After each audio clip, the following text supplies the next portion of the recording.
Welcome back to the Rich Eisen Show, to all the you out there watching and viewing, and also to my guest back here on the show to talk about the hour-long special Human Mule that premieres on Epix this very week, December 9th. Good to see you. Good to see you, too. Tom Papa. It's always good to be here. See the boys, hang out. It's nice. Well, based on the clip that we just saw, I'm glad you didn't cancel on us, Tom. I could have, but no. It's one of my favorite shows to do. I wouldn't cancel on this. I appreciate that, but for the radio audience, we just saw a clip of your special. It's on Epix coming up on December 9th. That you enjoy canceling on people, that there's a certain liberation that comes with canceling on. Yes, don't you? You're a motivated guy. You work hard. True. Right? Mm-hmm. But if you can just be told, no, I've got a snow day. I don't have to go in today. Dream. Yes, yeah. Dream. Well, but canceling on other couples for dinner, though, is a dicey situation when it comes down to it. It's not. They don't want to go either. When you're getting ready and you're like, oh, do we really have to go see Bob and Margaret? Yeah. What do you think Bob's doing at that moment? I hope. Really? Do I got to go see Rich tonight? I like the guy, but come on. Yeah. You ultimately, I think, as a human being, you just want to be home with your pants off. So that's it. That's all you want. All of this working, all this running around, it's just so you can get home and get these pants off. Now that you say that, I'm seeing the light. But then why do we have dinner with couples then? Why do we do such a thing? Because you're tired of talking to your wife. You're out of stuff to talk about. You literally run out of story. I've been with my wife 16 years. I love her to death. Yes. My favorite person on the planet. I'm out of stories. I have no more stories for this woman. You ever hang out with a married couple and the guy starts telling a story, the wife just starts stirring her drink and rolling her eyes? Here we go again. We've all heard it, Don. We've all heard it. Gallons of vodka. You need other people. You need new material. Yeah. That's why you do it. And then so dinner is set. Dinner's set. And then what trumps the desire to not have to just have that one-on-one conversation with somebody that you've had this conversation with for some time is trumped by canceling and having that joy to take your pants off. Yeah, because as a human being, you always think, well, if I make these plans, I'll be happy. And ultimately, nothing makes you happy. Right? So you realize as you're putting your pants on and putting your tie on and trying to figure it all out, you're like, you know what? Maybe sitting in silence with my wife over a plate of cold broccoli isn't so bad. Yeah.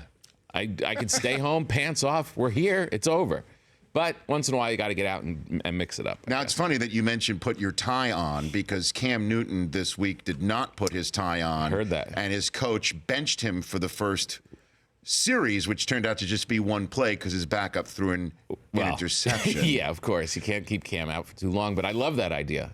Now, I love that. Is there precedence in your world, in the comedy world, for benching somebody because they've broken a protocol of some sort? No, but you couldn't do Letterman if you didn't have a jacket.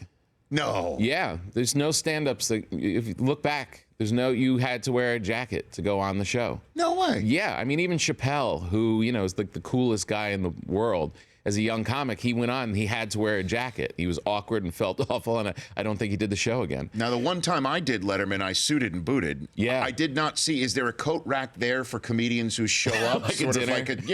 like at the 21 Club? You'd be more comfortable in this. No. They don't have that? No, they just let it be known that you have to dress to go on, which I like. There's nothing wrong with that. People are disgusting now. So there's a couple places you might as well look a little okay, right? It is old school, though. Yeah, it is old school. And, the rest of stand-up, like when I run around, most guys are in T-shirts. I dress all the time. I'm always in a jacket. I came into the Comedy Store the other night, actually, and I was dressed a little more casual than this. Like, I just had like an open thing and a T-shirt.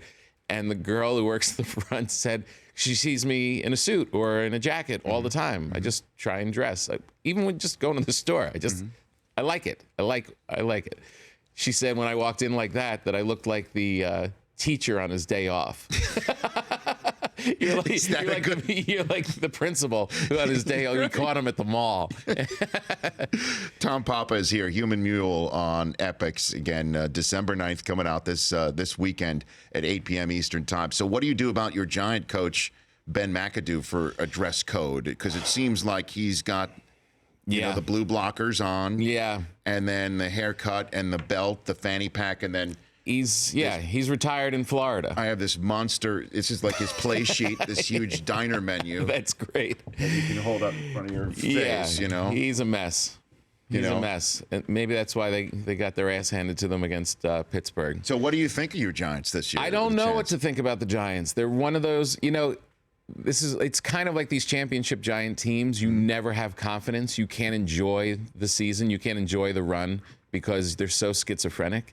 This is one of those teams. Like their record's good. But those years usually wind up with them beating the Patriots in the Super Bowl. I know, which, you know, the Patriots are probably going to go. So this could be another one of those. And it must kill the Patriots because you just see Eli on the. I love him to death. He's done great for us, but he doesn't instill confidence. When you see him on the sideline, it looks like he's thinking, "Did I leave the stove on?" Yeah. You know what I mean? I've got my Patriot fan over there in Brockman. Yeah. Now, do I have to talk about Eli Manning you today? see, that's a tough thing right there. Yeah. I know. And I don't want to. I mean, you've got the guy, and then Eli comes in and throws a ball and lands on the top of his head. 201 wins, that's all time, 4 rings. Always think about the 2 that could have been. That's Tom Brady versus Eli Manning. I know. For you I know. I was just in the Boston area this weekend, and everybody's just so proud and so strong. And there's Eli, like a golden retriever with a helmet on, and you know that guy's going to be the one to kill you. Yeah.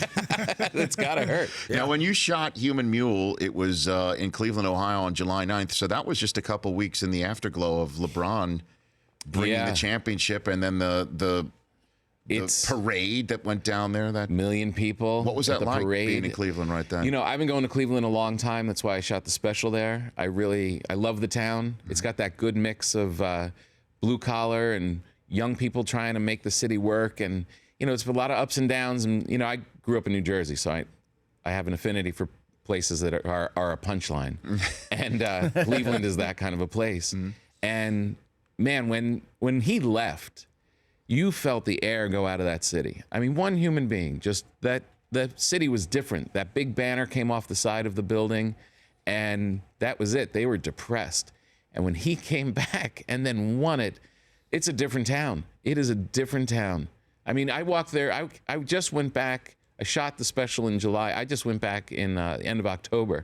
And I literally got off the plane. I'm walking through, and the guy who just works at the airport, like pushing carts around, as you're getting off the plane, he's yelling, "Welcome to Champion Land. Welcome to Believe Land. We are the champs. We're the champs." This is after baseball lost, after all this stuff. He's still walking around. That's great. And they all have that bounce in their step. It's really amazing. And then the Browns just suck the air right out of the building. Browns will always keep them humble. That's what I like to say to them. But I'm like, you guys, if you had won the baseball championship, that really would have been awful. Really would have gotten cocky. But then the Browns remind you. They ground you. You live in Cleveland. Check out, again, Human Mule on Epix, 8 Eastern Time on December 9th, coming out again this weekend with Tom Papa. Good to see you again, brother. Thank you so much. Anytime. This door's always open to you. This is one of my favorite places. Thank you. Tom Papa here on The Rich Eisen Show. The Rich Eisen Show, weekdays at noon Eastern on Audience.